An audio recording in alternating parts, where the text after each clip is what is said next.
Latar belakang Kerajaan Mataram kuno. Kerajaan Mataram kuno didirikan oleh Raja Sanjaya sekitar tahun 732 Masehi di pedalaman Jawa Tengah wilayah subur, yang dikelilingi sungai-sungai seperti Progo, Elo, dan Bengawan Solo.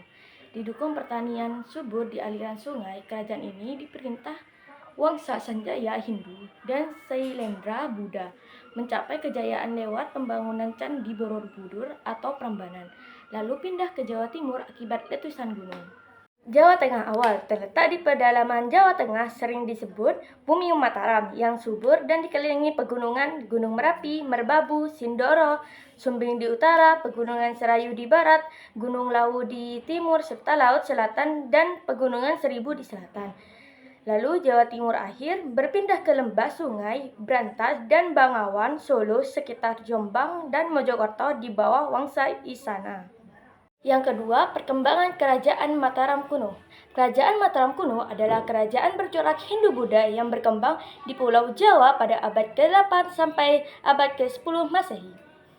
Kerajaan ini mengalami perkembangan dalam bidang politik, agama, sosial, ekonomi, dan kebudayaan. Yang pertama, masa awal berdiri abad ke-8 Masehi. Kerajaan Mataram kuno didirikan oleh Rakai Mataram Sang Ratu Sanjaya sekitar tahun 730 Masehi. Hal ini diketahui dari prasasti Canggal yang ditemukan di Gunung Wukir, Magelang. Yang kedua, pada masa perkembangan dan kejayaan pada abad ke-8 sampai 9 Masehi. Pada periode ini muncul dua dinasti besar yang memerintahkan secara bergantian atau berdampingan, yaitu dinasti Sanjaya Hindu dan dinasti Sailendra Buddha. Pada perkembangan dinasti Sanjaya Hindu, memperkuat sistem pemerintahan kerajaan, wilayah kekuasaan semakin luas, pembangunan Candi Prambanan sebagai pusat ibadah Hindu. Terciptanya pemerintahan yang stabil pada masa Rakai Balitung.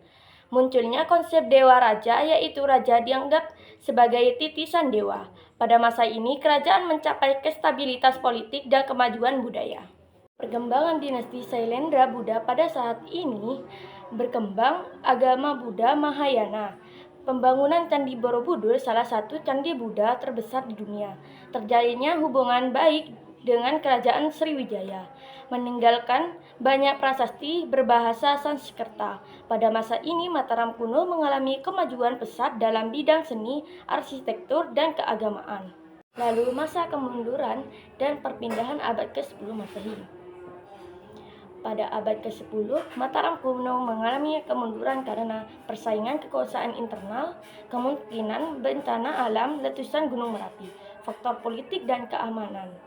Pada tahun 929 Masehi, Empu Sindok memindahkan pusat kerajaan dari Jawa Tengah ke Jawa Timur dari mendirikan dinasti Isana. Peristiwa ini menandai berakhirnya kekuasaan Mataram kuno di Jawa Tengah. Lalu ada pengaruh atau dampak Kerajaan Mataram kuno. Kerajaan Mataram kuno abad ke-8 sampai 10 Masehi yang diperintahkan oleh dinasti Sanjaya Hindu dan dinasti Sailendra Buddha memberikan pengaruh besar dalam berbagai bidang kehidupan masyarakat Indonesia, khususnya di Pulau Jawa. Yang pertama ada bidang agama dan kepercayaan. Dampaknya, agama dan budaya Hindu-Buddha memengaruhi sistem kepercayaan, tradisi, dan kebudayaan masyarakat Indonesia hingga sekarang. Dua, ada bidang kebudayaan. Dampaknya meninggalkan warisan budaya besar yang menjadi identitas bangsa Indonesia dan diakui dunia. Yang ketiga, ada bidang politik dan pemerintahan. Dampaknya menjadi dasar sistem pemerintahan kerajaan-kerajaan berikutnya di Nusantara. Yang keempat, ada bidang sosial.